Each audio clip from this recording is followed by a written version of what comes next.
Lideramos el camino de la opinión pública y buscamos que la cultura del debate alcance consensos y soluciones a los problemas de nuestro país.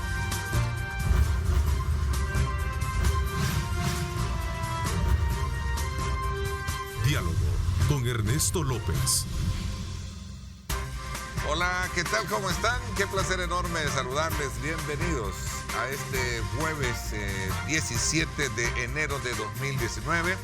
Como siempre, seguimos trabajando al pie del cañón, agradeciendo a Dios Todopoderoso por darnos la oportunidad de poder ingresar hasta la intimidad de sus hogares para ofertarles a ustedes los diferentes ángulos del acontecer político, económico y social del país, y más aún en esta coyuntura electoral donde estamos examinando paso a paso el comportamiento de la campaña y por supuesto las propuestas de nuestros protagonistas. Por cierto, anoche la fórmula presidencial de la Alianza por un Nuevo País, compuesta por la coalición de partidos, nos acompañó y este es parte del resultado de un resumen que vamos a presentarles a continuación de lo conversado con ellos anoche.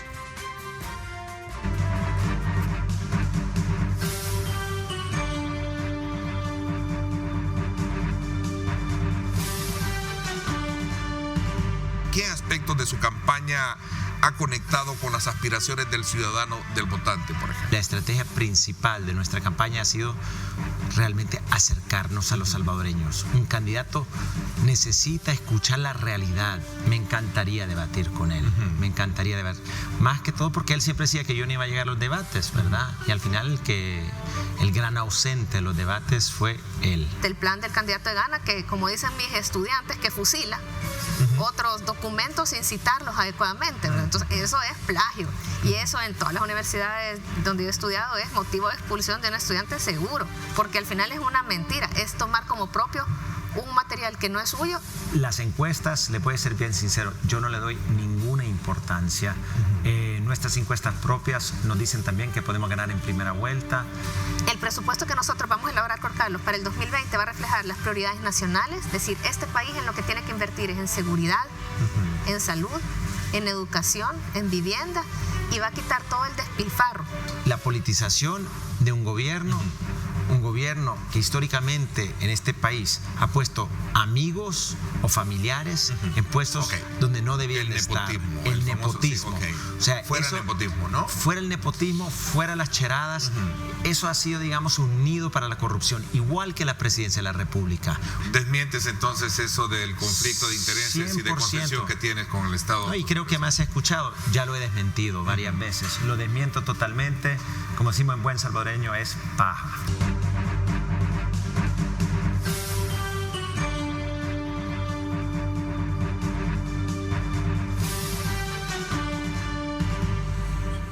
Bueno, ahí teníamos precisamente un breve resumen de todos los aspectos que el día de ayer con Carlos Calleja y Carmen Aida Lazo teníamos en el programa Los Protagonistas. Les invito a ustedes, desde luego, a siempre mantenerse muy atentos de nuestra programación electoral, ya que con Telenoticias 21, con todos los noticieros del Grupo Megavisión, estamos ya preparados para poder llevarles a ustedes esa cobertura especial y esos análisis pertinentes sobre los últimos minutos, las últimas horas del desarrollo de esta campaña electoral que nos va a llevar a los salvadoreños a poder elegir el próximo 3 de febrero un nuevo gobierno, si es que no hay segunda vuelta. Pero bueno, vamos a estar a la espera de conocer cuál es el resultado del comportamiento de ese dato relevante de votación. Son alrededor de 5.4, 5.5 millones de personas que están en el listado, en el padrón electoral.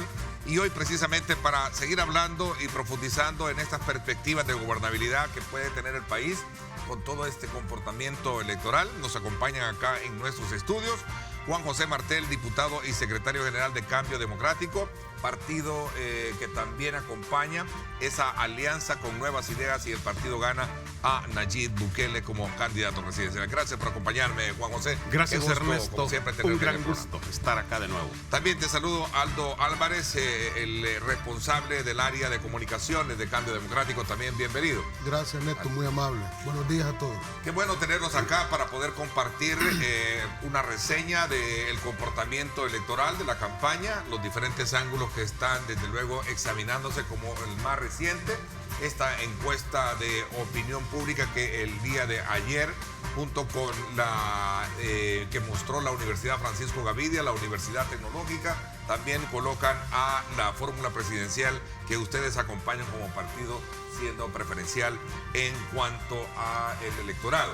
¿Cuál es la lectura que ustedes están también dándole, Juan José, a este tema que viene a poner en perspectiva a pocos días de la elección?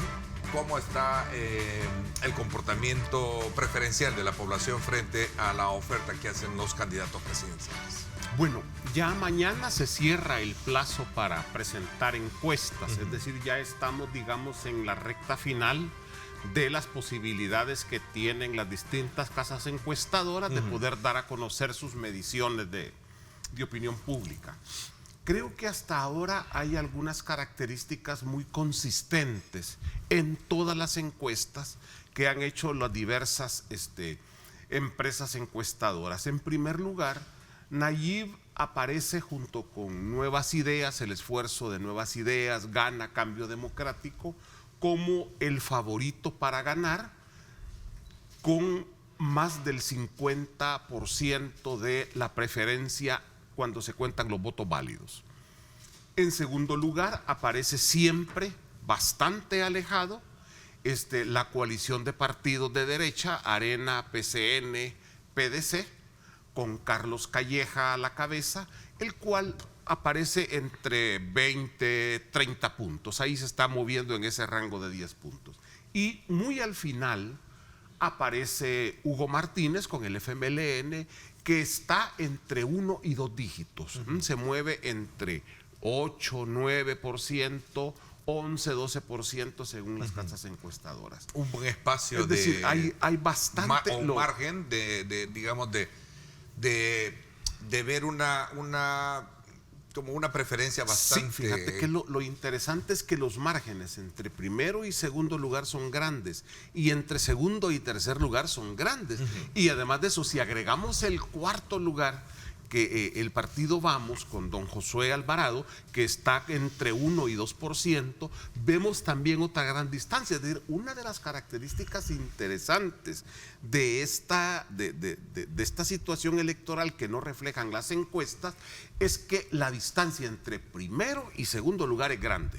Entre segundo y tercero también es grande, y entre tercero y cuarto es todavía más grande. Es decir, no se encuentra que, digamos, está a punto de empatar el tercer lugar al segundo, o el segundo está a punto de empatar al primero. Ese fenómeno, al menos cuando se ve desde la perspectiva numérica, no se observa en ninguna encuesta. Y hay un fenómeno interesante. Posiblemente me digan que académicamente eso no se puede hacer, pero cuando se han tomado las últimas 2 encuestas de la mayoría de las casas encuestadoras y se ha sacado una media geométrica, aparecen ahí con un promedio de 53%. Me pueden alegar de que eso no es totalmente lógico, a partir de que tenemos situaciones que son distintas las encuestas, pero sí tiene sentido en la medida en que es un número incluso inferior. Es decir, si tomamos en cuenta que Nayib ha estado en las últimas encuestas entre 57 y 58%, el hecho de que haya un cruce y le dé 53 no le favorece, pero demuestra con toda claridad que las posibilidades de ganar en primera vuelta son muy altas. Ok, pero tú eres un hombre de números, no estoy diciendo porque quiero una segunda, sino simplemente cuando tú examinas el pastel. Por cierto, anoche en el programa en directo con Ernesto López Radio, examinábamos ese tema con Paul Steiner, con Carlos Araujo y Julio Valdivieso. ¿Cómo está el pastel? ¿El pastel histórico ha sido otro? Cuando tú... Sí, efectivamente. ¿Verdad? Cuando tú ves el número y la cantidad de votos y que te lleva a una segunda, ¿no? Efectivamente. Y ahora que hay un tercer candidato fuerte, es la otra gran, digamos, disyuntiva que se genera a la hora de responder esa pregunta, ¿no? Sí, efectivamente. Es decir, un candidato, un tercer lugar fuerte, puede llevar a una segunda vuelta. Pero el problema que tenemos en este momento es que ese tercer lugar está muy bajo. está jugando entre 1 y 2 dígitos, cuando el tercer lugar debería de estar entre 20 y 25, el otro debería de estar entre 30 me estás hablando y como 30. tercer lugar? ¿A quién Te estamos estoy citando? hablando en el caso de tercer lugar en este momento al FMLN. Al FMLN, que tiene 8 o 9 puntos. El problema es que el pastel histórico, que si yo lo veo en esa perspectiva, tiene lógica pensar en una segunda vuelta, se comenzó a romper en el 2018, en la última elección. Pero con era de la alcaldes y pérdida, diputados. así es, con la pérdida de la mitad de los votos de el FMLN, que hasta donde uno analiza en las encuestas todavía no lo han podido recuperar esa pérdida que han tenido. Y por otro lado, una leve caída de Arena, que aunque ganó más diputados, pero fue porque el otro cayó demasiado. Aunque el FMLN sostiene que ha remontado ya en este momento esa, digamos, esa debilidad que se mostró en la última encuesta. Lo que sucede es que las últimas encuestas de ayer y de antier no están reflejando esa remontada que está sugiriendo el FMLN que han tenido. No y la aquí está tenemos reflejando. este cuadro. Mira, Aldo, a ver, cuéntanos un poquito también, montándonos en este análisis que estamos haciendo. Tú eres conocedor mucho del área de comunicaciones. La presencia y territorio de la marca, del partido o del candidato versus lo que seguramente no se ha visto tan evidente, que es la presencia del candidato de ustedes en el territorio. Pero así están los números, le dan a Nayib Bukele una amplia ventaja frente a la coalición de partidos, en este caso con la pregunta de mayor probabilidad para poder, dice, para ganar las próximas elecciones presidenciales. Le dan el 50 y... Corrígeme porque no estoy viendo 58. Bien el número de acá. Aquí está. 58.1, 20.2 y el 6.2, que es del tercero que tú hablabas del FMLN. Exacto. Vamos a ver. Sí, bueno, es evidente, como ya decía Juan José, de que todas las encuestas son contestes, en el sentido de que hay una amplia mayoría a favor del candidato nuestro, el de la alianza CD Nuevas Ideas Gana, en términos de que se ha posicionado la marca, vamos a llamarle así, ¿no? La bandera. Recordemos que cuando Nayib Bukele se convierte en candidato de Gana, una de las acciones que toma Gana es cambiar su bandera y su color, ¿verdad? Y se adopta la figura que históricamente se ha asociado con la candidatura de Nayib. La gente cree que la golondrina era la bandera de Nuevas Ideas y no es cierto. La bandera de Nuevas Ideas que está registrada en el Tribunal Supremo Electoral es una N, en un círculo. No era la golondrina. La golondrina era, digamos, en términos populares, de imagen, pero no en forma de marketing político. De marketing político, no legal. Luego, cuando Gana decide cambiar su bandera y su color, se adopta la golondrina y la gente asocia esa figura con Nayib, porque es precisamente esa figura, el creador él es el creador y el impulsador de esa figura. Y si tú recuerdas los primeros momentos de la campaña, cuando recién inició en octubre, y esto fue una estrategia, por supuesto, la estrategia era que en los banners, en los lugares, en los MUPIs, los lugares públicos, se ponía la mitad la golondrina y la otra mitad la cara de Nayib. Entonces, eso tenía como propósito vincular la imagen de la golondrina con la cara de Nayib Bukele, ¿no? Que la gente asociara una cosa con la otra, una cuestión de estrategia. Cuando ya se avanza más en la campaña, ya no se muestra el rostro, sino que únicamente la golondrina, cuando ya quedó inscrita en el Tribunal Supremo Electoral como el símbolo de Gana. Entonces, lo que estamos viendo es que la gente sí está asociando ese símbolo con Nayib Bukele y es el que va a marcar en la papeleta. Si bien es cierto, las encuestas son en términos, en un primer momento de la campaña era por quién votaría usted, diga el nombre, y la gente decía yo Nayib, o por Calleja, o por quien fuera, pero ya las últimas encuestas, según me lo comentaba hace unos días, por ejemplo, Oscar Picardo, de la UFG, ya incluyen el hecho de hacer a la gente que marque esa votación simulada. Una votación simulada. O sea, ya la gente entonces, esos números que tú estás viendo ahí en pantalla, ya no son números de que por quién votaría usted y la gente diga un nombre, sino que ya son números producto de votación simulada. Eso nos da todavía un margen de mayor credibilidad de que este resultado se condice mucho con lo que pueda pasar el 3 de febrero, porque la gente lo que está haciendo es haciendo la votación como que si fuera el día de las elecciones. Claro. Entonces, tú me preguntabas inicialmente que si no había sido a lo mejor un problema el hecho que no se ha vinculado tanto con el territorio. Dice Carlos Calleja que ha visitado los 1000 municipios del país, ¿verdad? No ha sido el caso tal vez de Nayib. Nayib se ha concentrado más en hacer grandes, digamos, concentraciones en ciertos municipios clave del país, ni siquiera en todas las cabeceras, pero sí en muchas cabeceras.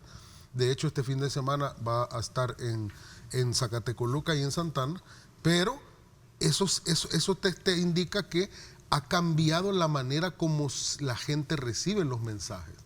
En el pasado era impensable que un candidato que tuviera mediana intención seria de convertirse en presidenciable no se iba a recorrer casi que de rigor los 262 municipios del país.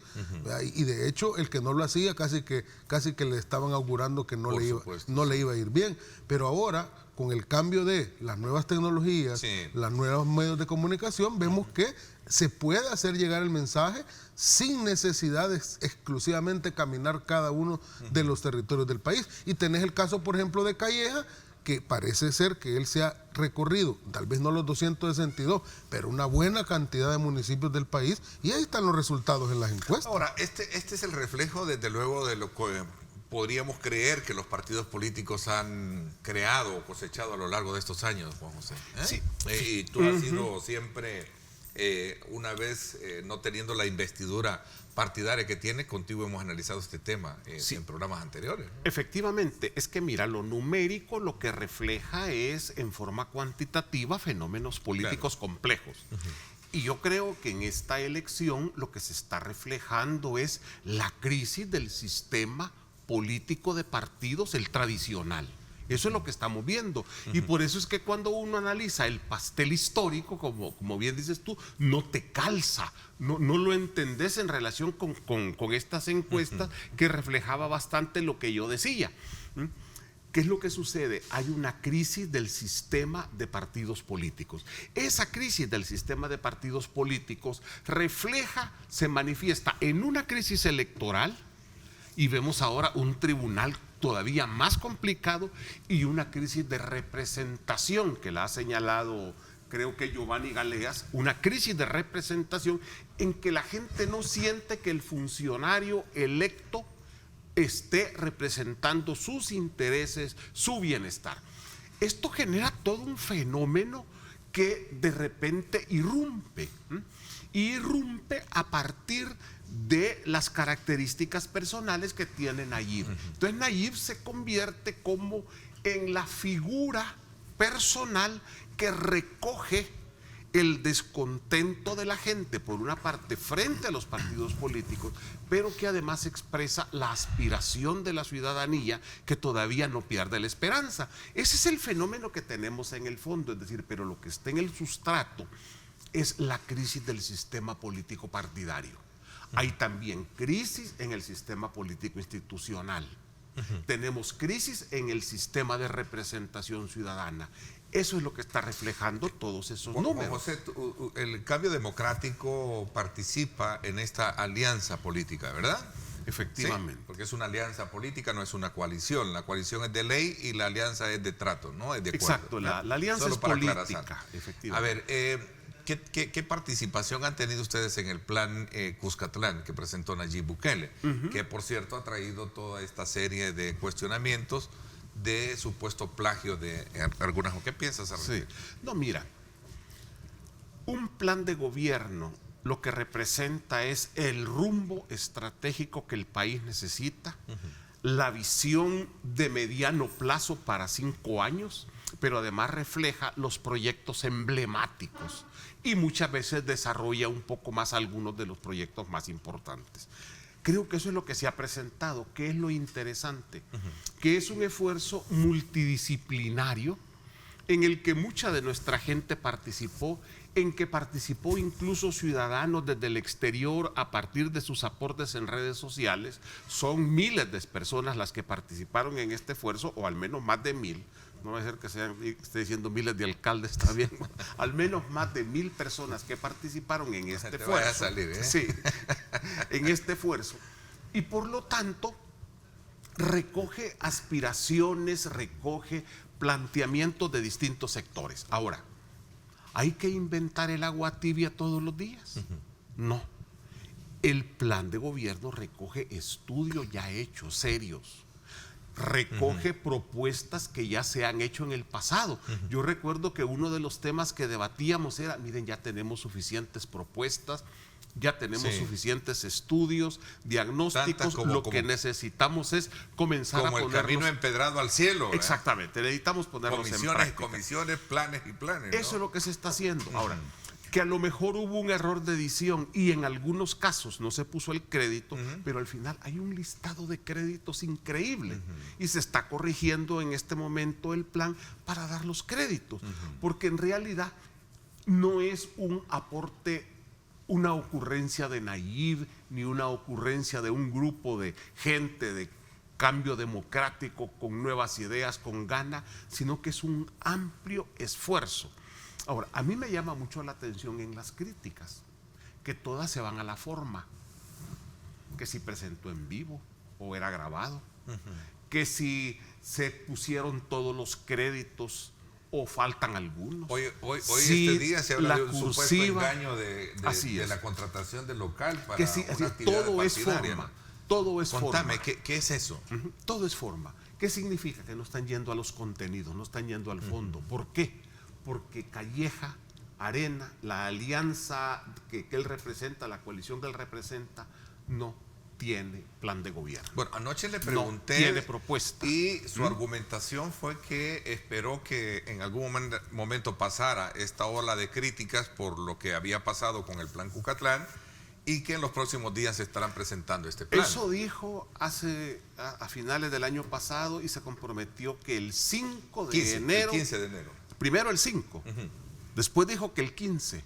Cuando no cumplió el 5 de enero, y ahí están, anoche, dijo el 15. Sí, ahora hay una nueva fecha. Dijo que se iban a presentar junto con Carmen Aida en los próximos días. Sí, ¿no? en los próximos días. Entonces, pero, ¿qué significa eso? No hay. Esta ola de críticas que está recibiendo porque no querían de alguna manera entrar en esa misma. No, en el fondo no lo tienen. Y ahora, entonces, como no lo tienen, se van a la forma. No tienen capacidad de entrar a los contenidos de fondo. Todo, y esto con el propósito de poder comprender mejor en qué consiste un plan. Claro. Un plan de nación contempla indicadores referenciales, diagnósticos para los cuales tú partes para poder llegar a hacer propuestas, ¿cierto? Y partir de realidades, claro. ¿verdad? Partir de realidades. Y las realidades son muchas veces índices estadísticos, números, que los encontrás en estudios, y muchas veces esos estudios pueden ser de carácter independiente o pueden ser oficiales.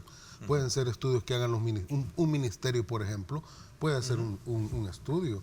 Entonces, ¿a qué fuentes te vas a referenciar entonces para poder obtener la data necesaria para poder realizar un plan de gobierno? Pues tú te vas a los estudios que ya están formulados en términos de, primero, índices en materia económica, índices económicos, al Banco Central de Reserva, te vas al Ministerio de Economía, y luego lo contrastas con otros José estudios. me reconoce que a lo mejor hubo un error de no colocar los créditos pertinentes, pero que se está corrigiendo eso. Eso se va a corregir, así es. Porque de alguna manera sus adversarios políticos están considerando que esto es un plagio, esa es la palabra que está diciendo. Viceministro pide aplicar la ley a Bukele por plagiar. ¿A quién? ¿A quién plagió? A él mismo. Los documentos son públicos, los documentos del Estado. ¿Dónde está el plagio? A lo mejor lo que faltó fue citarlo. Contento debería de estar el viceministro que a lo mejor en el próximo gobierno vamos a hacer lo que ellos han sido incapaces de hacer y que solo se les ha quedado en planes. Sí, yo tampoco, como dice Juan, yo no entiendo a qué le llaman plagio. Ahora, que si en los cientos de créditos que se da al final, que tú los puedes ver en ese voluminoso plan que ha presentado Nayib, que si falta uno o faltó dos, hombre, perdónenme, pero eso es un error de edición, eso no es, o incluso un error humano en una determinada área de un montón de áreas que tiene el plan de gobierno. Y mira, además hay un poco también de hipocresía y un poco de falta de seriedad, en que yo escuché, por ejemplo, ayer en la mañana declarar al presidente de la Asamblea, Norman Quijano, que ese documento a él le parecía que era un fiasco porque todo era plagio. Y yo le pregunto a Norman Quijano, ¿usted se ha tomado el trabajo de leer las 1.200 páginas que tiene el plan Cuscatlán completito de arriba para abajo para poder hacer esa aseveración? 2, su partido ha presentado a este momento que yo estoy hablando un plan de gobierno para poder tener su solvencia moral para estar hablando en esos términos. 3, van 3 ocasiones que se comprometen a presentar plan y hasta este día no lo conocemos. 4, ¿cómo es posible que vengan a hablar de plagio cuando lo que se está citando en ese plan de gobierno de Nayib son cosas que se sacan de datos oficiales y que se necesitan para poder realizar un diagnóstico y luego una propuesta? 6, el FMLN sí ha presentado un plan, debo de admitirlo, pero presentaron un plan que, por cierto, no es tan voluminoso, es bastante, bastante conservador en cuanto al tamaño, pero a mí me parece un refrito del 2014 de Sánchez Serén. O sea, a mí sí me parece que a ese sí le metieron bastante cosmética, mira, para poderlo remozar y hacerlo pasar por un plan actual. Entonces, en el fondo, ¿qué es lo que pasa? Es eso. Okay. Lo que pasa es que se tienen que ir a la forma porque no tienen cómo plantear argumentos de fondo.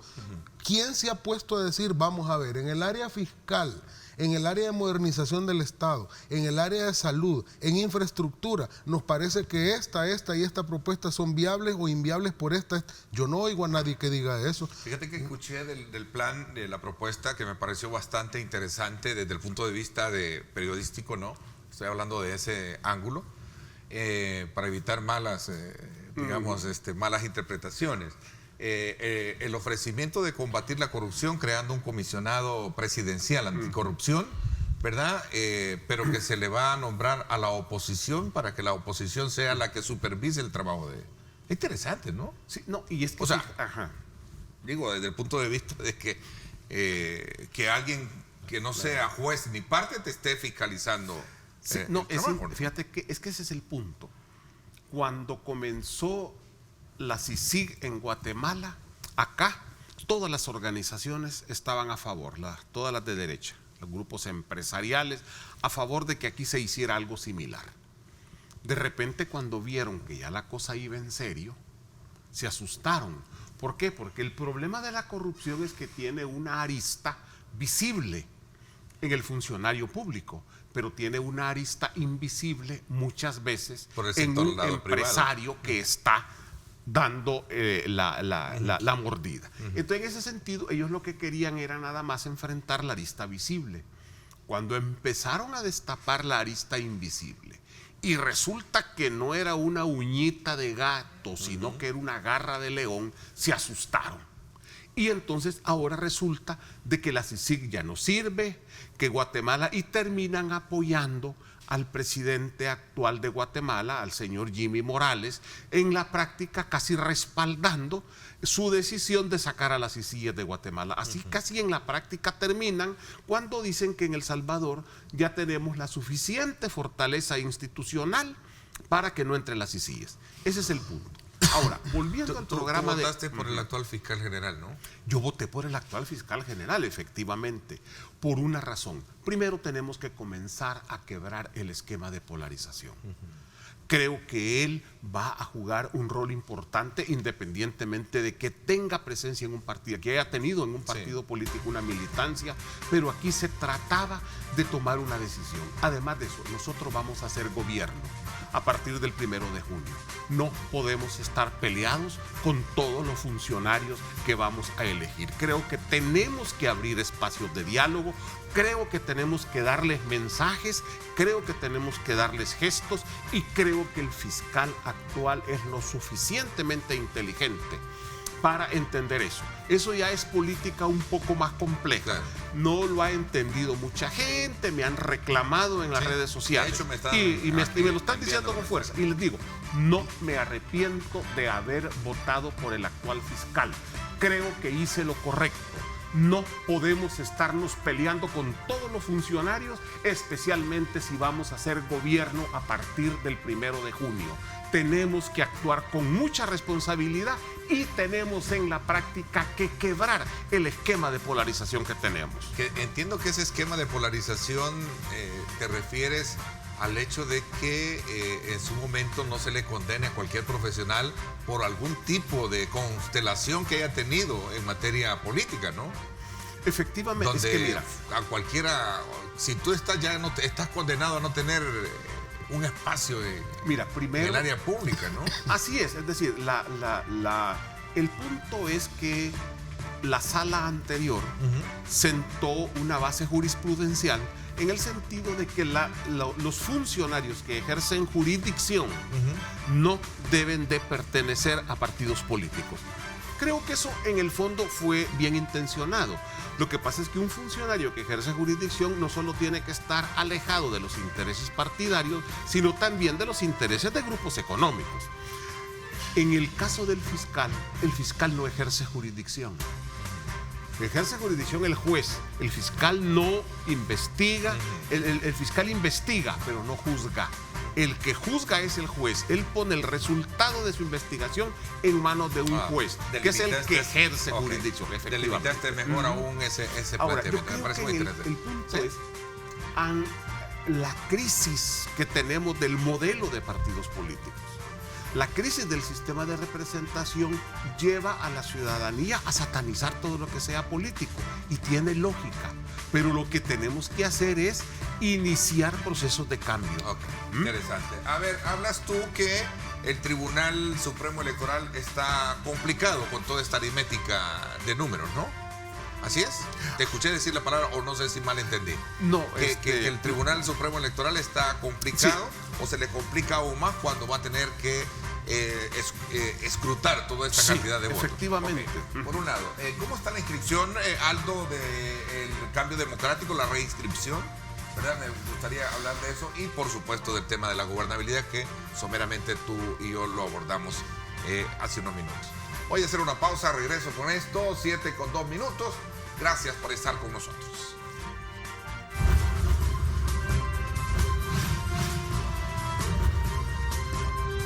Diálogo con Ernesto López. Estás viendo Diálogo con Ernesto López. Este es el informe del tráfico desde el Megadrón. Gracias a Seguros del Pacífico. Seguros del Pacífico te ofrece full cover y cero deducible en tu seguro de vehículo. Para más información, llama al 2283-0800 o contacte a su asesor de seguros.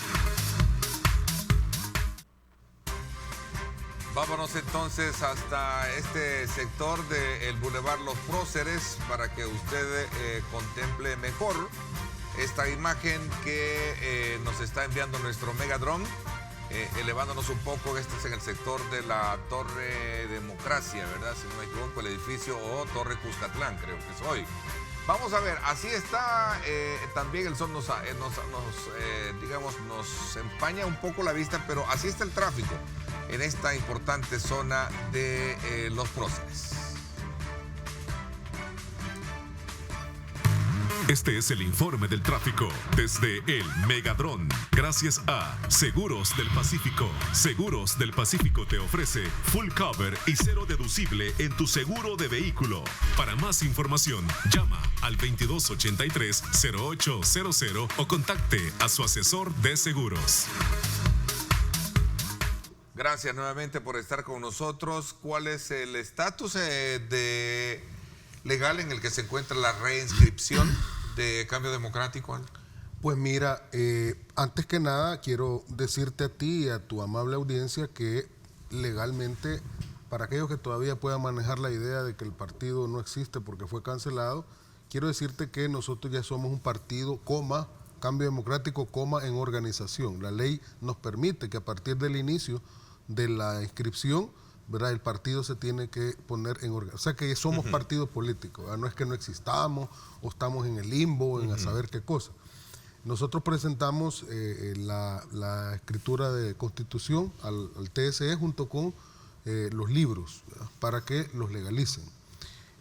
Se presentaron 750 libros porque la aspiración nuestra es lograr 75,000 firmas, a pesar que la ley nos pide 50 como mínimo para poder inscribirnos, pero como siempre hay un margen, ¿no?, de las que te votan, porque algunas las pueden considerar como no adecuadas, no correctas, duplicadas, a saber qué cosa.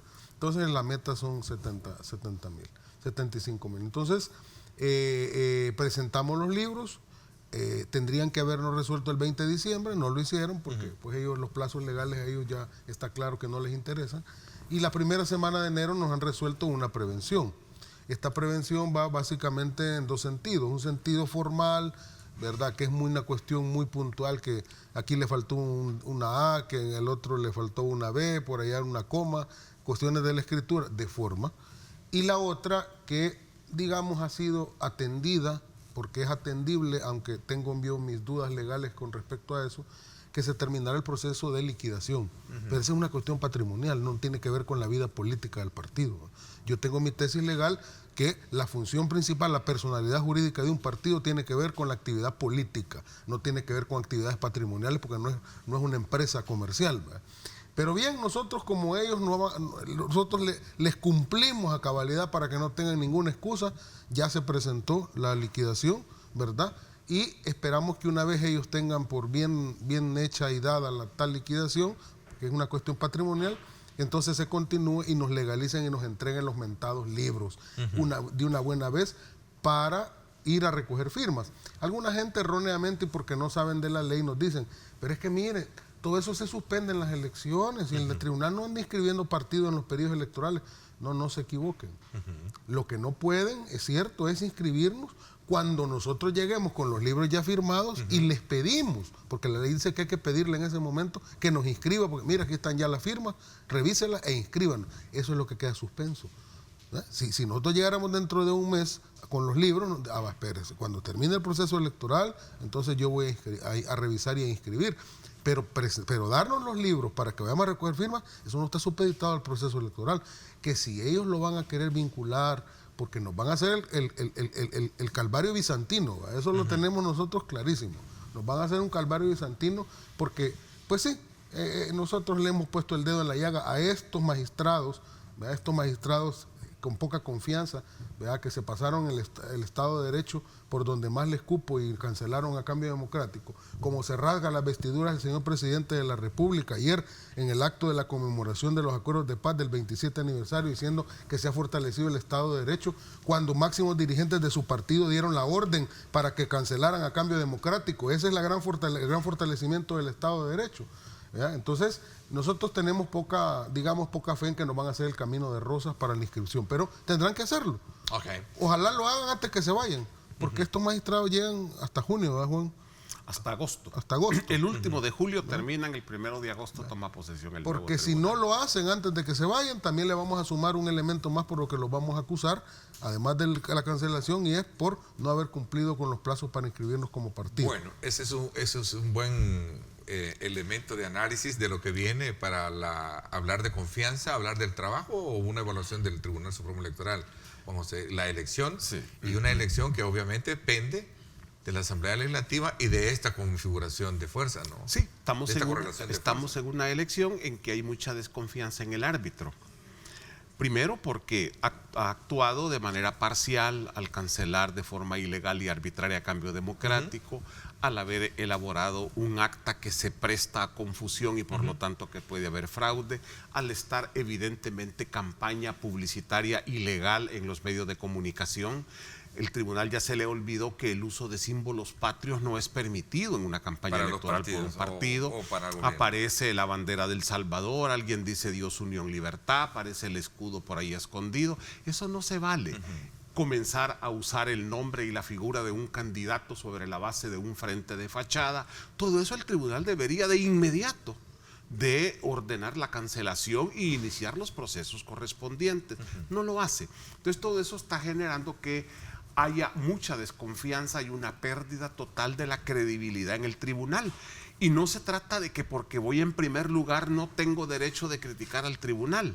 No, es que la ciudadanía ha visto estas actitudes, estas acciones que nos indican que estamos frente a un tribunal que no es imparcial. Y la característica fundamental de todo tribunal tiene que ser la imparcialidad frente a los casos que juzga, en que la única luz que el tribunal debe de tener es la ley. Pero si ya tiene intereses en uno o en otro lado, eso se deforma. Sin embargo, ¿qué es lo que está pasando? En honor al papel asumir el papel del ausente, ayer decía el presidente del Tribunal Supremo Electoral, el doctor Julio Olivo, que no existen las condiciones para hablar de fraude, como en algún momento se está diciendo, Juan José. No, el tribunal no puede decir lo contrario. Yo no he visto ahora un tribunal en la historia que diga vamos a hacer fraude, estamos haciendo fraude. Creo que el fraude parte de una percepción ciudadana cuando ve los hechos del tribunal. Y entonces, ¿por qué canceló de manera ilegal y arbitraria a cambio democrático? ¿Por qué ha hecho un acta para recoger los votos que crea confusión y que permite fraude? ¿Por qué no está ordenando la suspensión de la propaganda que a todas luces es ilegal en este momento en varios medios de comunicación? Entonces, fraude es una percepción ciudadana. Ahora, él nunca va a decir, ni ahora ni nunca he visto yo un Tribunal Supremo Electoral que diga vamos a hacer fraude o va a haber fraude. A ver, este tema de la gobernabilidad y tiene que ver por lo que desde luego después de elegir el nuevo gobierno, independientemente de quién gane, se tenga en el país. Es un tema que llama muchísimo la atención, sobre todo cuando se trata de superar aquellos problemas que aún tenemos, Juan José. Sí, efectivamente, enfrentar los problemas estructurales que tiene el país va a requerir de un esfuerzo multisectorial, multisocial y además de eso tomando en cuenta los distintos actores económicos. Por eso nosotros somos muy cuidadosos en el manejo que estamos teniendo, porque no se puede trabajar, se puede ganar con el 50% más uno de los votos, pero para gobernar necesitamos ampliar ese esfuerzo. Hay que tomar en cuenta que vamos a gobernar 2 años con una asamblea legislativa que no es favorable y que por lo tanto tenemos que abrir espacios de negociación de país sobre temas centrales que benefician al pueblo salvadoreño. Y tenemos que crear la suficiente correlación, o sea, presión ciudadana para lograr que esos cambios y esos procesos se puedan volver realidad. La gobernabilidad es fundamental para el desarrollo económico y yo no veo ningún sector en el país de peso interesado en que no haya gobernabilidad. Puede ser que ahorita en medio de la elección, que es muy tensa, estamos en la recta final y las cosas se presentan como el fin del mundo si usted no gana, pero creo que una vez que se haya resuelto esto el 3 de febrero, las aguas van a ir entrando a su nivel normal y aquí hay grupos interesados en que este país camine bien. Hay intereses económicos fuertes que para seguirse sosteniendo dependen de la seguridad jurídica, dependen de la gobernabilidad, dependen de la estabilidad que necesita el país y de las reglas claras. En ese sentido creo que esto va a pasar la elección y las aguas tienen que volver a su cauce. Tiene que entrar, digamos, una cabeza fría para poder comprender que la gobernabilidad se ejerce como Estado. Efectivamente. No porque la Asamblea Legislativa es otro, claro, está, digamos, como una especie de correlación. Efectivamente, y es que cuando tú presentas muy proyectos, dividida, muy cementada, ¿no? Pero cuando tú presentas proyectos de país en que todos ganan o todos ganamos un poco, eso va cobrando correlación favorable. Claro. Lo que pasa es que aquí estamos acostumbrados a que solo un grupo gane y los demás pierdan. Esa ha sido Recordemos que la lógica. característica de esta votación o elección es que llevamos un tercer actor fuerte, ¿no? Sí, de que lo tradicional se ha debilitado, hablando. así es, se ha debilitado, pero sí hay un tercer, yo diría más bien un tercer actor. Creo que ha perdido bastante fortaleza.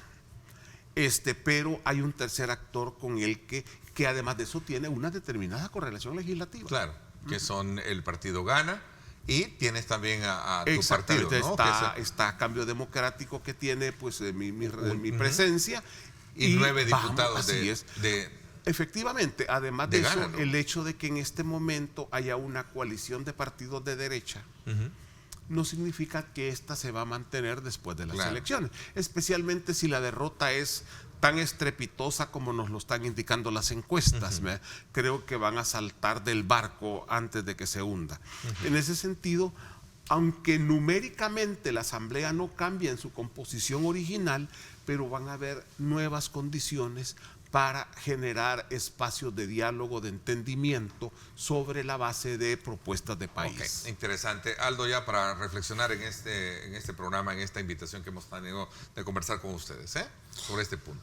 Bueno, pienso yo de que la única manera en que se puede revertir cualquier intento de fraude, que creemos que puede haber intencionalidad, pues los conspiradores así funcionan, es que la gente vaya masivamente a votar. O sea, la manera de conjurar un intento de fraude es que la gente se vaya a las urnas el 3 de febrero y ejerza su voto desde temprano, no que se vaya a esperar hasta las 4 de la tarde, desde temprano, porque solo una votación masiva por el candidato de la Alianza Cambio Democrático Nuevas Ideas Gana va a poder conjurar cualquier tipo de fraude. Interesante, Juan José, gracias por haberme acompañado. También a ti, Aldo. Gracias. Más adelante nuevamente los invito para que analicemos estos momentos coyunturales de la campaña electoral y el comportamiento que esta vaya generando. Así es que muchísimas gracias por haberme acompañado en la segunda parte del programa. En cuestión de segundos hablaremos cómo este fenómeno de la caravana de migrantes, es decir, de salvadoreños que también se sumaron, más de 300 fueron los que salieron en la quinta caravana hacia los Estados Unidos. Este fenómeno es importante también analizarlo, lo hemos visto desde varios ángulos, lo vamos a tratar también con especialistas en cuestión de segundos.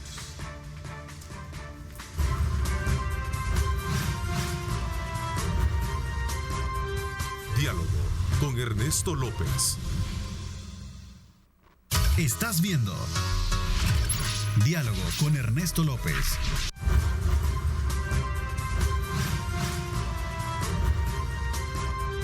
Diálogo con Ernesto López. Gracias por estar con nosotros. El día de esta semana o ayer prácticamente un grupo de aproximadamente 300 salvadoreños partió desde la Plaza Salvador del Mundo en ruta hacia Estados Unidos, ¿verdad? Esto como parte de la quinta caravana que sale de nuestro país en los últimos 3 meses. Un fenómeno que desde luego se ha puesto de manifiesto en este tiempo y que denota mucha preocupación en aquellos sectores que estudian el fenómeno, más allá de la necesidad del desplazamiento, sino del punto real de qué se está haciendo para evitar que estas personas migren y corran el riesgo que tienen que tener precisamente para llegar a los Estados Unidos. Para hablar de este tema me acompañan acá en nuestros estudios nuestro amigo y especialista, experto en el tema migratorio, Reinaldo Albergue, a quien le doy la más cordial bienvenida. Reinaldo, bienvenido. Muchas gracias, buenos días. También nuestro buen amigo César Ríos, director ejecutivo de INSAME, que es un instituto que vela precisamente por este tipo de comportamientos y de estudios de este comportamiento de migrantes. Gracias por acompañarme. Muchas gracias, Néstor, muchas gracias. Bueno, cuéntenme un poco. Esta es la quinta caravana que sale del país en los últimos 3 meses. Este es un fenómeno que tiene una explicación, que tiene una génesis. ¿Cómo lo ven ustedes esta génesis en este momento coyuntural y de elecciones que vive el país?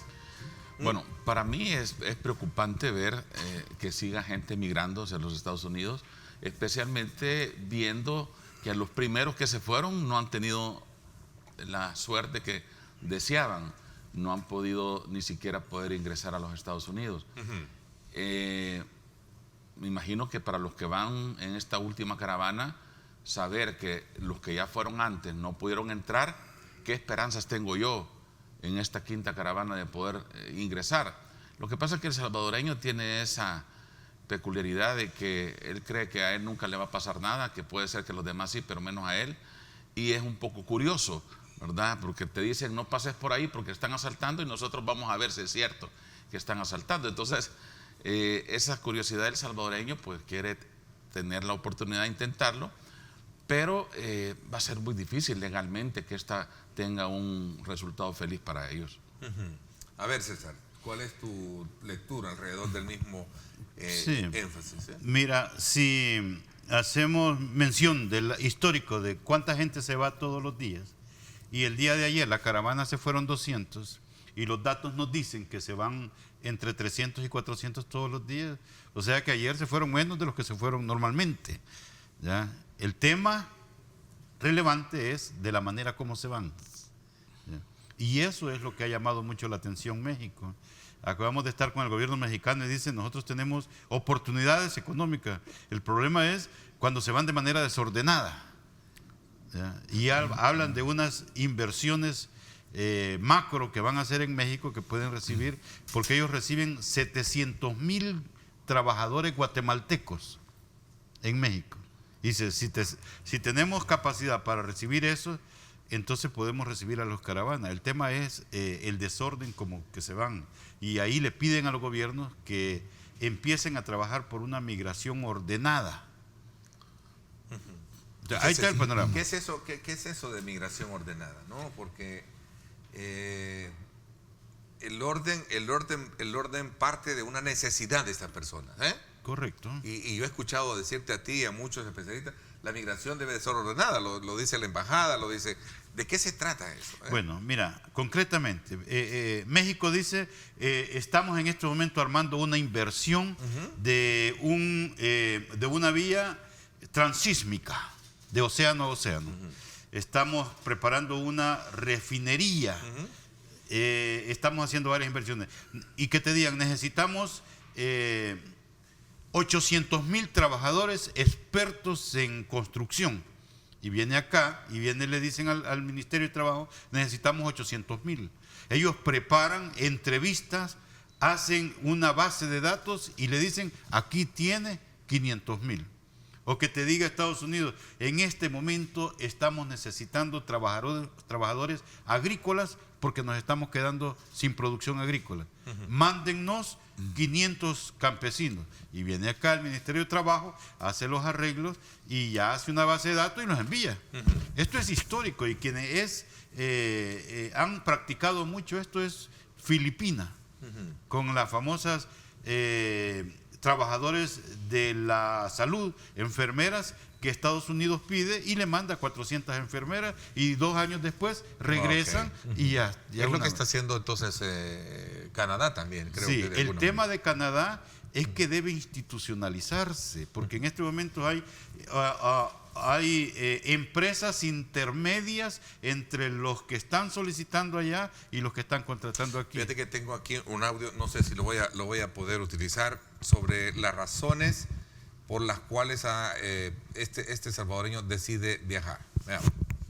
No creo que lo pueda usar bien porque tengo que tener el audio conectado hacia acá, pero lo cierto es que uno de los grandes problemas es la falta de empleo, la inseguridad y otros aspectos que están por ahí siendo identificados cada vez que se hace un estudio de este fenómeno de las migraciones, Reinaldo. Bueno, eso no lo podemos ocultar, el motivo, el por qué la gente está emigrando.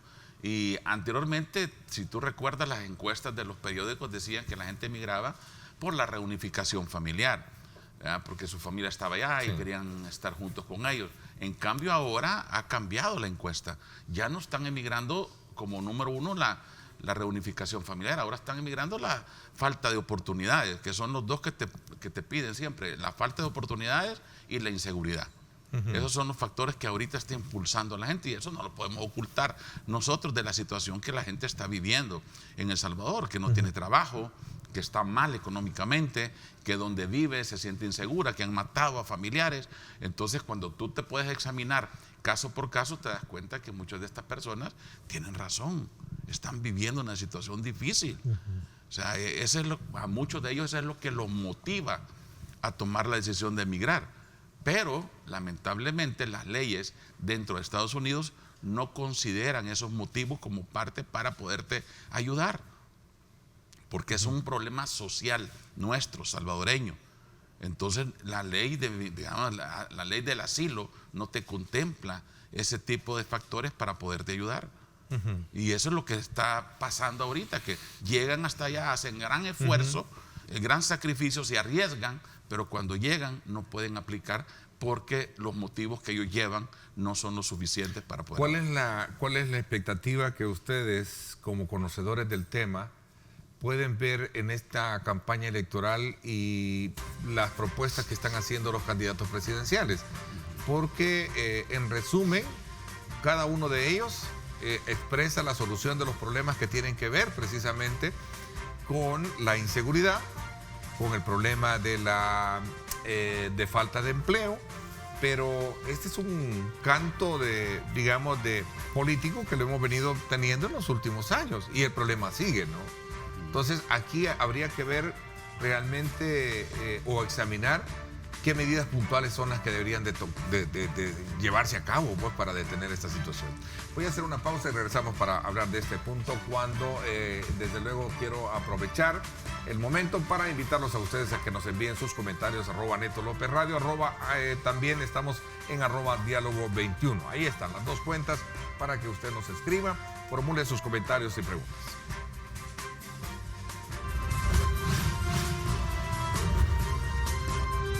Diálogo con Ernesto López. Estás viendo Diálogo con Ernesto López.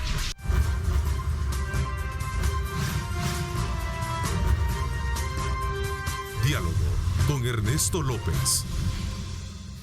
Bueno, gracias nuevamente por estar con nosotros. A ver, Reinaldo y también César, ¿cómo ustedes examinan el fenómeno electoral de campaña y aquellos aspectos que tienen que ver con las incidencias o digamos como las causas que provocan la migración? Se habla de resolver el problema de la inseguridad, el problema de la falta de empleo, pero a la larga esto es un canto que lo hemos venido teniendo a lo largo de los últimos años y el fenómeno siempre se mantiene, ahora mucho más expresivo con estas caravanas. Sí, mira, dándole un poco de seguimiento a lo último que decías, ¿no? Llama la atención, ¿sabes que hace 2 días salió un titular en los medios diciéndole: hemos capturado al primer responsable que organizan las caravanas? Y ahí está el hombre que lo han agarrado y lo tienen ahí. Interesante, ¿verdad? Porque si ese es el abordaje, quiere decir que ni Guatemala, ni Honduras, ni El Salvador, los gobiernos se hacen responsables de que estas caravanas es el reflejo de su mala actuación, de su mala práctica política, de empleo, de seguridad, porque les pregunta a los de las caravanas y ellos dicen: me voy porque aquí no tengo ninguna solución que me dé. Los jóvenes, todas sus esperanzas puestas en factores externos y no en su país.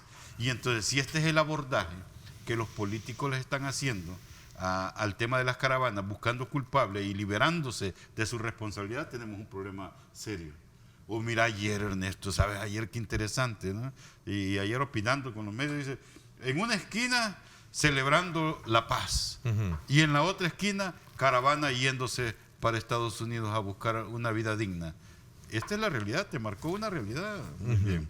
Entonces los partidos... ¿No se está ocupando esto como un instrumento político, a tu criterio? Porque fíjate que curioso, ayer se firma la paz, como tú dices, en un escenario donde unos vitorean la efeméride, pero otros, mejor vámonos, ¿no? Como en la época de los 80. Claro. Bueno, si vamos a meternos en el tema político, podríamos hasta ser un poco alcanzativos de decir, presidente Donald Trump, hoy que está presionando, necesita otra caravana para decir: ahí vienen más los invasores, autorícenme los 5,000 millones, porque yo estoy defendiendo el país. Podría ser, ¿no? O si no, aquí estamos en un momento coyuntural en el que, bueno, ya vamos a hablar sobre el tema de las plataformas, cómo abordan el tema de la migración. Ok, vamos a ver, ¿qué piensas tú, Reinaldo, al respecto? Es que lamentablemente, Ernesto, el tema de migratorio ha venido a tener el punto número 1 en la agenda del presidente de los Estados Unidos. Nunca antes el tema migratorio había alcanzado un nivel de primer lugar en la agenda del presidente. Y vos has visto que el presidente de los Estados Unidos habla todos los días, toda la semana, del tema migratorio. Y lo han politizado a tan nivel que han ganado campañas a través del tema migratorio. las campañas enfocadas al temor les ha funcionado, el vender temor. Ahí viene la invasión, nos van a invadir, necesitamos fondos, necesitamos esto. O sea, aquí también, si ustedes no votan por X o por Y, Estados Unidos va a expulsar a todos los salvadoreños y los van a regresar a El Salvador. O sea, las campañas del miedo siempre han ayudado en el tema político para poder inclinar la balanza de un lado o del otro. Pero nadie ha dado una solución política de cómo van a resolver. Yo te digo, yo estoy esperando que los candidatos actuales pongan una plataforma de cómo van a resolver el problema migratorio. Estamos a las puertas de un cierre de un TPS que podríamos regresar 200,000 salvadoreños. ¿Qué vas a hacer con ellos? ¿Dónde los vas a insertar? ¿Cómo los vas a recibir? Nadie está hablando de cómo va a revertir esa decisión del presidente. Porque el que gane este febrero o marzo tiene un tiempo muy corto para poder revertir las decisiones del presidente de los Estados Unidos, de tener ese acercamiento, de poder, es una orden ejecutiva con la que canceló el TPS. Asimismo puede ser otra orden ejecutiva para volverlo a activar. Entonces necesitas esa buena relación que el candidato nuestro llegue a tener con el gobierno de los Estados Unidos. Y es interesante qué va a pasar, depende de quién llegue. Ahora, ¿será que las plataformas de alguna manera están siendo congruentes con este, digamos, fenómeno social de la migración? Las plataformas electorales. ¿Qué examen has hecho tú con relación a lo que están planteando cada uno de los candidatos? Es que, bueno, Estados Unidos ha designado fondos, ¿verdad?, para poder detener la migración. Y si tú le preguntas a las personas que están emigrando y le dices, bueno, ¿y usted ha recibido algo de los fondos que Estados Unidos ha designado para que usted no emigre? Dice, no, yo nunca he visto ni un 5. Yo nunca he visto que a la población le llegue parte de, porque no han sabido capitalizar esa ayuda. Acuérdate que cuando Estados Unidos te designa un fondo para prevención, pero a la par te pone condiciones que tú tenés que combatir para desembolsarte los fondos, ¿verdad? Ahí está la corrupción, ahí está el tema de la prevención, etcétera. Y la gente dice, mire, pero yo nunca he visto un 5 de eso, de lo que Estados Unidos manda, de la ayuda que manda El Salvador. Entonces, falta esa etapa de que no están haciendo que la gente pueda recibir. Ahora, ¿y qué se debe de hacer entonces? ¿Son programas o resolver el problema de la inseguridad de una vez por todas? Porque gran parte del problema es ese. Pues la sí, falta de empleo y la falta de seguridad para muchas familias. Sumando otro, económico, empleo, el costo seguridad, de la vida, ¿verdad? Etcétera, etcétera. Pero ¿y entonces qué medidas puntuales pueden haber? Fíjate que aquí dice alguien, y perdona que voy a retroceder un poco con la temática que teníamos sobre si en esto hay motivaciones políticas. Tú hablabas de que, mira, parece ser que este tema al abordarse en los Estados Unidos como que genera réditos políticos. Dice Tony Brack, dice, ¿qué hacían Ernesto gringos mochileros en la caravana que salió ayer de El Salvador del Mundo a las 7 de la mañana? ¿Qué nos puede indicar eso? ¿Será que Donald Trump fomenta esto para que le den el dinero y los millones para su muro antimigrante? ¿Qué piensan ustedes? Bueno, puede ser que sea un infiltrado también para ir a... Lo más lógico que te dice es que va gente ahí que quiere darse cuenta quiénes son los líderes y cuál es la motivación. Sí, claro. Sí. Como también de apoyo, como también solidario, ¿verdad? Revisando las plataformas, llama la atención, por ejemplo, el FMLN, cuando tú revisas la plataforma, te dice que va a crear un ministerio. El viceministerio lo quiere convertir en un ministerio.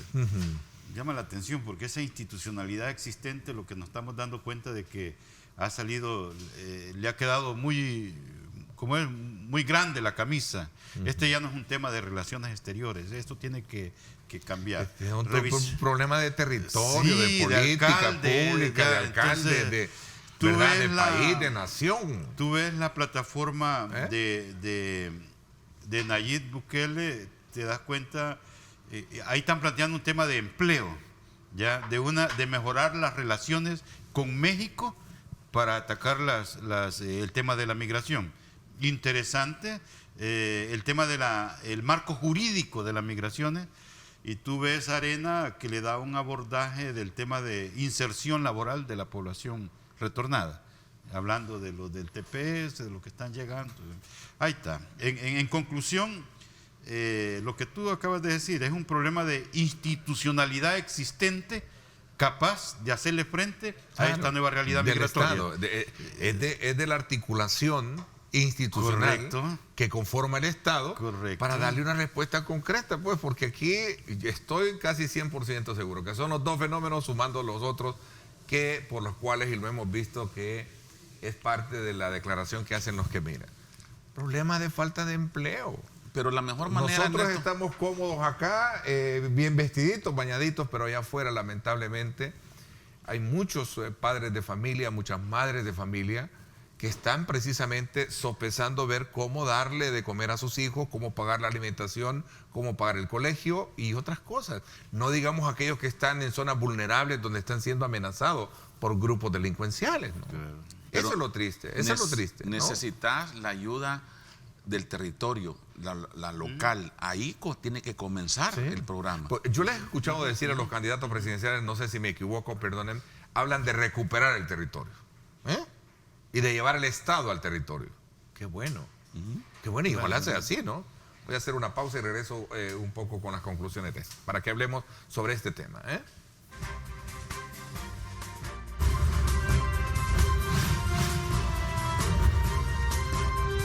Diálogo con Ernesto López.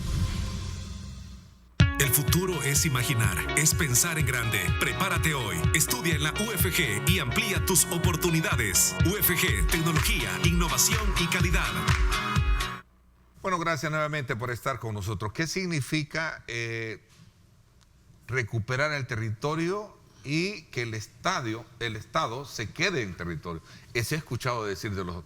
Y me parece que es interesante, qué bueno, porque uno de los grandes problemas, si queremos atacar el tema de la inseguridad y de la generación de empleo, es llevando inversión a los territorios, es llevando una seguridad permanente a los territorios y por consecuencia articular con las alcaldías, que creo que juegan un papel bien importante. Y te faltó una cosa más, ¿sí? Regionalizar, porque si vemos las caravanas, y voy a seguir tu lógica, ¿no? Si ayer le hubiéramos preguntado a uno de los integrantes de la caravana qué opinaban de las plataformas de los partidos políticos, es que no le importa, ¿no? Están en otra realidad. Hay un nivel de madurez política que te dice, digan lo que digan, es lo mismo. Ese es uno, ¿verdad? Que la identificación entre las dinámicas partidarias y la realidad del país. Y luego ellos, en este momento, hoy, se están juntando en Guatemala hondureños, guatemaltecos y salvadoreños, se juntan para ir en migración, en caravana para Estados Unidos. Te están dando otro mensaje. Ellos están regionalizando la búsqueda de soluciones a los problemas que tienen. Y entonces nuestra plataforma también tendría que ser, si nos vamos a limitar solo a nuestro paísito, sin tomar en cuenta estrategias de Honduras, Guatemala y México, entonces vamos a seguir en lo mismo. ¿Y de dónde pueden surgir estas iniciativas? De los alcaldes. ¿Ya? Si los alcaldes saben cuántos se van todos los días y cuántos reciben todos los días, pero si no participan en el diseño de política ni en la ejecución de los proyectos, entonces vamos a tener serios problemas. La mejor manera es de controlar el territorio. Y así puedes parar tanto el desempleo, llevando la inversión que tú mencionabas, la seguridad, ¿verdad? Porque para eso están los cuarteles que pueden tener control de su zona y lo simplificas mejor todavía. Y persona que tiene controlado su territorio tiene sanidad, ¿verdad? Dentro de su población. Persona que no tiene control de su territorio tiene infiltración, y eso es lo que está pasando, y no han podido controlar eso desde hace muchos años, o es que no lo han querido controlar. Una cosa es que no puedo y otra cosa es que no quiero. Entonces aquí la incertidumbre es, bueno, ¿qué ha pasado con el gobierno? ¿No quiere hacerlo o no puede hacerlo? Y esa es la situación que estamos hay una movilidad interna, Ernesto, y esto lo hemos hablado con el presidente, con el alcalde Mason, que nos reunimos, y él dijo, tienes razón, porque tú sabes, Santa Tecla, San Salvador, Soyapango, están siendo una concentración de población deportada, que se vienen de municipios aledaños y se están concentrando ahí, y los alcaldes tienen que actuar inmediatamente, porque si no se va a llenar. Ya estamos viendo en Santa Tecla Y bueno, el Canal 21 hizo un reportaje de un deportado que había vivido 40 años en Estados Unidos y hoy está durmiendo en las calles en Santa Tecla. Y entonces, ¿cómo los alcaldes asimilan esto? Yo creo que hay una responsabilidad de país en el tema. Y esto, yo creo que la figura del alcalde es, como ustedes dicen, es muy importante en esto, ¿no? Porque son aquellos que están más cerca del barrio, de la colonia. Es el primer contacto. De la avenida, y es el primer contacto con el cual te enfrentas cuando tú vienes. Claro. Y mira, hay alcaldes que lo están haciendo bien, porque hay que felicitar. Hay algunos que hasta patrullan la zona y salen con su seguridad, con su policía o con el destacamento. El caso de Vilanova, ¿verdad? Correcto. Y ellos tienen ellos tienen que crear las bolsas de trabajo de las personas que tienen capacitadas. Y si no tienen que crear las instituciones para capacitar a la población. Sí, San José Guayabal, Mauricio. Y también resaltar lo que está haciendo Zacatecoluca. El alcalde de Zacatecoluca también está abriendo una oficina de atención a la migración. También se le está dando énfasis. Sí. Nosotros estamos hablando mucho con Soyapango. Soyapango está listo ya. Debería de ser oficializada ya la oficina, así como la oficina de turismo que les colocaron a los igual. Debería ser una oficina de migración. Igual. Mira, el alcalde de Soyapango nos ha puesto ya a disposición una oficina para iniciar. Yo creo que también con el alcalde Mason vamos muy pronto a abrir una oficina, como tú dices, que sea el contacto entre esa mano de obra experta que está llegando y las necesidades que sea el faro que le diga en ese momento al alcalde, nos acaban de venir al municipio 17 deportados. Ellos son expertos en esto. ¿Qué hacemos con ellos? Ahí están los elementos, digamos, en la práctica, las acciones o medidas que deben de tomar, ¿no? Ahí están los futuros empresarios, Ernesto. Si yo tengo amigos míos que han contratado personas expertas en poner azulejos, que han venido deportados con una técnica diferente a la que aquí conocíamos o hacíamos, porque traen algo que aprendieron allá. Yo lo he vivido también con muchas personas que conozco. Pero son pocos los que están capitalizando eso. Si la mejor exportación que tenemos ahorita es la experiencia que ellos traen. Ok, que salga esa propuesta esta mañana. Señores alcaldes, crean una oficina de migración, de migrantes, en sus administraciones, y comiencen a sacarle, digamos, a visualizar ese beneficio para su gente y para el municipio. Imagínate que tú tengas un equipo laboral calificado en tu zona. ¿Vos crees que tus propios gente que vive ahí no les va a dar trabajo para que te vayan a arreglar tu casa y te la dejen como en Estados Unidos? Como en Estados Unidos. Mira, ¿qué es esto, Ernesto? Esto es, esto que estamos hablando es la identificación de una respuesta integral. ¿Y qué es lo que hemos tenido hasta hoy? Hasta hoy, si medimos una propuesta electoral, ¿verdad? Sin ser candidato presidencial. Si vemos impacto... Voy a convocar a las alcaldías para crear una oficina de migrantes que les permita hacer el termómetro para medir un aporte de ellos dentro del municipio cuando estos lleguen. Y ya vas a ver cómo se va. El comigrante debe estar integrado por alcaldes. Sí, o el comigrante. O ya vas a ver cómo se va a enriquecer esa población teniendo esa calidad de personas dentro de su municipio. No, y le tendés la mano también a aquel que viene defraudado. El problema, ¿sabes qué es, Ernesto? ¿verdad? Que los mismos candidatos no tienen asesores en este tema migratorio. Me parece que es un buen punto el que has planteado, ¿no? Sí. Y porque se han no se llenado ve. de empleados. Mira, yo he visto, yo lo he estado viendo, jóvenes que han llegado a Cancillería sin saber nada de migración y contratados. Ahora han aprendido algo y son expertos, ¿no? Pero ¿quién ha pagado el costo de enseñarles a ellos la comprensión del tema, ¿no?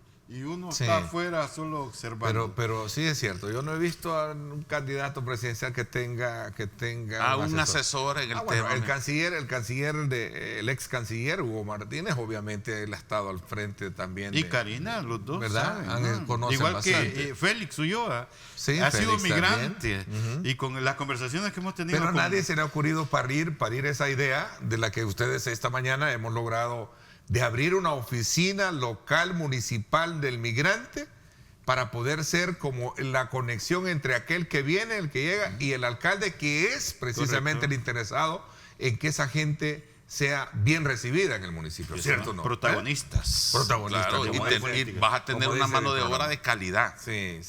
especializada, y no sabes ni en qué te van a venir esa gente especializada. Me encantan este tipo de programas donde salen propuestas como la que esta mañana hemos logrado. Ya que vamos a mejorar la propuesta. Y no son candidatos presidenciales, miren. ¿Sí? Mira, hay un problema serio, y se lo digo a los alcaldes que nos están escuchando, porque te ven a todo el país.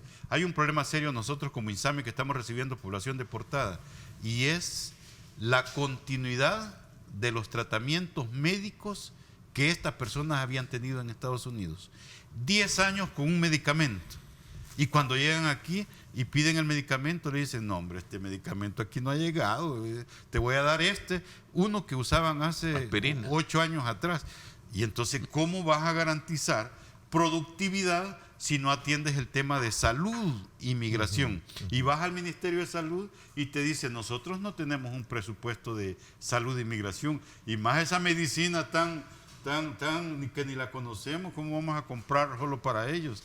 Y entonces ahí va. Este tema deben discutirlo los alcaldes. Incluso te falta el tema de tener aquí turismo migratorio. O sea, gente que venga a turistear. Y una política de turismo migratorio. Claro. Y turismo médico, ¿sabes? Turismo médico. Bueno, sí, cómo no. Hay que decirlo. El turismo médico lo han promovido mucho el Ministerio de Turismo. El doctor Rafael Lorenzana también ha estado trabajando en eso. Pero tú tocas otro tema que me suena nuevo. Es el tema del turismo migratorio, ¿no? Claro. ¿Y cuántas cosas no tenés aquí que podés ofrecerle? Mira, si hay gente que está en frío ahorita que pagaría lo que sea por venirse para acá y salirse del frío. Pero hay... O hijos de salvadoreños allá también, como lo estás motivando que vengan y sientan. Y la participación, cualquiera que pueda ganar las elecciones, el nuevo gobierno tiene que considerar obligatoriamente una participación activa del liderazgo de salvadoreños en el exterior en el nuevo gobierno. Ellos han acumulado mucha experiencia, tienen una visión diferente nuestra sobre el desarrollo de su comunidad. Hay que tomarla en cuenta. Y te voy a dar otra, fíjate, pero para que lo anoten los candidatos. Ustedes miren buenos candidatos. Te voy a dar otra para que lo anoten los candidatos. Les vamos a dar la patadita y de gratis, de apoyo político. Y de gratis, Ernesto. Falta la migración deportiva. Esa no está incluida tampoco. ¿No? ¿Cuántos hijos de salvadoreños que allá hacen deporte? Juegan bien. Y juegan súper, vos lo sabés. Y nos podemos invitar a venir a jugar aquí en los equipos nuestros, incorporarlos a representar el país. Y nadie le está apostando a la migración. Hace 20 años existía aquella selección Casal allá en Los Ángeles. ¿Te recuerdas que una vez estuvimos, por cierto, contigo? Claro. Estuvimos allá en Los Ángeles hace como 20 años, ¿no? Correcto, cuando éramos felices. Una selección. Cuando éramos felices. Mira, y no es que, como dicen, pero que había Casal, habían unos jugadores muy buenos allá que iban a traerse para acá. En vez de estar contratando jugadores de otros países, si allí tenemos nosotros suficiente talento. Migrantes deportivos. Y tendría que haber en el INDES un encargado de reclutar a estos deportistas, hijos de salvadoreños. Y no es que los salvadoreños, como dicen, no están interesados en venir. Estas elecciones han demostrado ellos mucho interés en participación política. Y han opinado, están viniendo.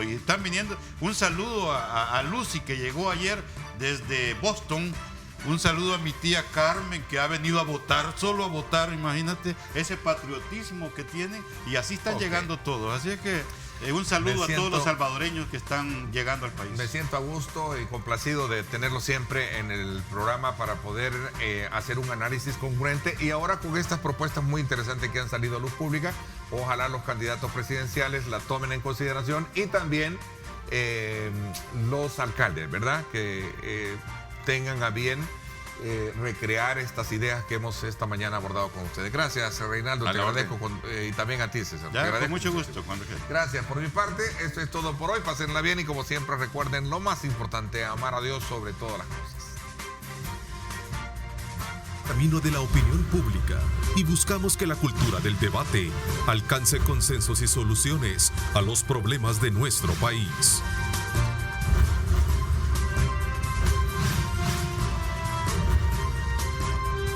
Diálogo con Ernesto López.